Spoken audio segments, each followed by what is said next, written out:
In Ablekuma West, there are so many things we have been deprived of because of the leadership we had over the past decade or more. And when we look at our infrastructures, a place like Dansuman with our Addo station right in the middle of the street at last stop, and then you drive all through the southern part of Dansuman, cars park everywhere all the time. I think we need a public transportation place, which we call the lorry park. Beyond that, I think anybody who drives through Dansuman off the main road will see how bad or deplorable our arterial roads are. You understand? And then beyond that, you look at the southern side, the sea defense that used to be built, which was started by NDC years ago, which did not complete. But now when we come back, I am proposing that I make it a priority, because if not, very soon, the entire Dansuman will be taken over by the sea. Beyond that, we also have refuge dumping sites, which are creating lots of problems for us. I'm assuring the Dansumanians that when I come home, I'll make sure we work on those things. Now, beyond that, the youth unemployment, and the youth unemployment is creating so much domino effect that we can't even tell. Now, HIV is on the rise in Dansuman. Hepatitis B is high on Dansuman. Transmitted diseases, sexually transmitted diseases are also on the rise, just because for most of them who are having these are the youth. And what is the results?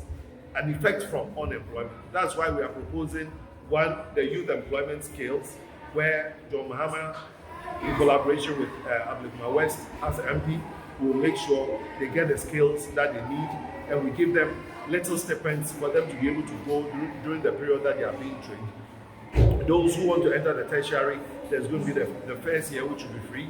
Thereafter, there will be school loans for them to be able to continue their education. And after they've completed and they are gainfully employed, then they can start working towards it. Beyond that, I'm proposing something very unique, which is the Travel Abroad Initiative for the youth, that we sign a contract, they travel for a few years, get some good studies, and come back to Ablekuma West to come and help Ablekuma West. And then, the basic thing that I think is needed for us in Dansuman is the MP Constituency relations, which I promised that I have the MPs forum, where periodically I meet with the different groupings, the youth, the elderly, the teachers, the professionals, the artisans, the chiefs and the clergy, so that at every given time we can be abreast with what is going on in our community. For these reasons, I think there's none other better person as compared to the two of us running for this year, but me, Kweku. I think if somebody came in with a sweet word, for 12 years, the sweet words, we see what the results is. So if not for anything, give it an alternative. But then for me, I'm a very simple person in mind. I don't say things I cannot do. And when you look at all the things that I've said, they are just common sense-based leadership things. You understand? You don't need a scientist, you don't need money, you just need good leadership. Because all these things are already in place. And so it's just somebody leading the course. You understand? Because with our internally generated funds, with our GET fund, with all the other funds that come in, why can't we utilize it properly for these things? And and I'll tell you a secret, with the MPs forum, so long as I bring all contractors in Dansuman together and I'm able to engage them, I can tell you the magic that will happen.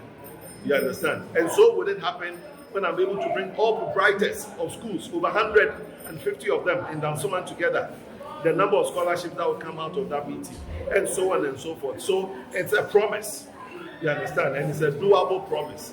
December 7th, I implore all of them, everyone, every resident of Ablekuma West, irrespective of where you have believed the party you belong to, just go to the booth, look for the umbrella on the parliamentary, look for the umbrella on the presidential ballot, and that's all that I will advise them to do. But then I can assure them that when the umbrella wins, Ghana wins.